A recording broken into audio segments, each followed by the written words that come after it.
Abel Damina is my name. Look. I couldn't wait to get back home and be a part of the ongoing conversation. There's been this conversation going on whether there's a genocide in Nigeria or there's no genocide in Nigeria. And I listen to certain individuals who say there's no such thing in Nigeria. Well, whether you call it genocide or you don't call it genocide, let me speak as a victim.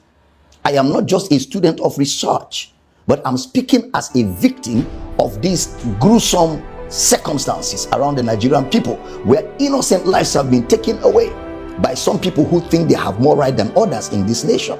And some people have reduced it to herders and farmers clash. No, sir, this has been ongoing. I grew up in northern Nigeria. My father was a pastor with the Assemblies of God Church. One morning we just woke up in Assemblies of God Church, Samaru Zaria. This somewhere adjacent the north gate of Samaru Zaria. My father was a pastor. All of a sudden we woke up in the morning, no provocation, nothing. And the next thing we were hearing was people were just running all over our house and the church with machetes and all of that. The next thing was they started pouring petrol all over the building, both the church and the house, because our house was attached to the church. And the next thing was flames.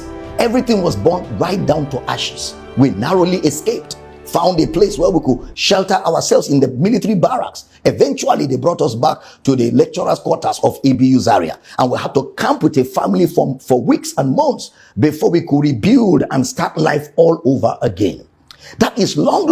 I'm talking about 1986, 87. What about the Metasine situation? Metasine was a sect of the Islamic religion who went around burning and destroying and killing Christians back in the 80s. This is far before there was anything like farmers and herders clash.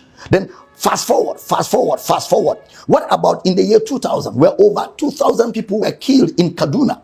Year 2000. What about the over 300 people that were victims of the Miss World in November 2002? All of them, they were not a part of the Miss World.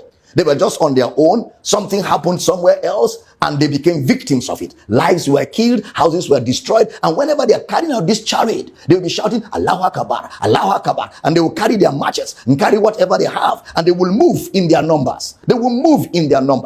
And everybody on their way that is not chanting what they are chanting becomes a victim. I can go on and on. A few years ago, I was preaching in Kaduna for a great man of God. And I only succeeded in preaching Sunday morning service. After the service, the next morning, as we were preparing for the next service on Monday, the next thing I was hearing was, the whole city is on fire. Kaduna is on fire. Please stay in the hotel room. Don't come out. They are burning churches. They are killing everybody. That is how we were stuck in a hotel. Even in the hotel, we were not sure of ourselves, because they were going from hotel to hotel, room to room, killing people that were not chanting Allahu Akbar. And somehow God saved our souls. After about 4 days, we were able to leave Kaduna. But unfortunately, a friend of mine who was a pastor, Reverend Northcote Andrew of blessed memory, was caught in the midst of this as he was escaping for his life. They caught him because he was wearing a collar of a bishop. They hacked him to death, dug the ground, buried him and put a cross there.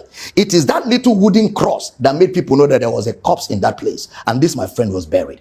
These are real life situations. So for somebody to just sit down in the comfort of his home, maybe somewhere in the south, and be saying there's no such thing in northern Nigeria, my brother, you've not been a part of it. We've been right in the heart of the fire. I remember one night, these Muslim boys were all over the place in my school, and they were shouting Allahu Akbar. They were looking for me.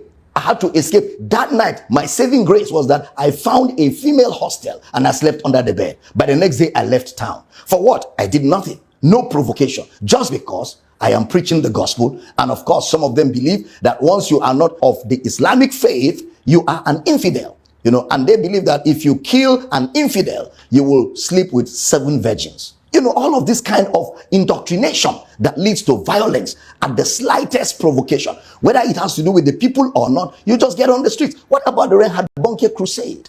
I'm talking about the Reinhard Bonnke crusade in Kano, where people were hacked, macheted, and killed just because a crusade where the gospel of Christ was going to be preached. And that is why I thank God for people like President Donald Trump, who lent his voice to what is going on here. At least, for whatever is what, there's an ongoing conversation all over the world. The matter is no more put under the carpet. And we don't want just conversations. We want some action. And in the midst of all this, it snowballed into the herders and farmers clash. It snowballed into banditry, and everything becomes very complicated.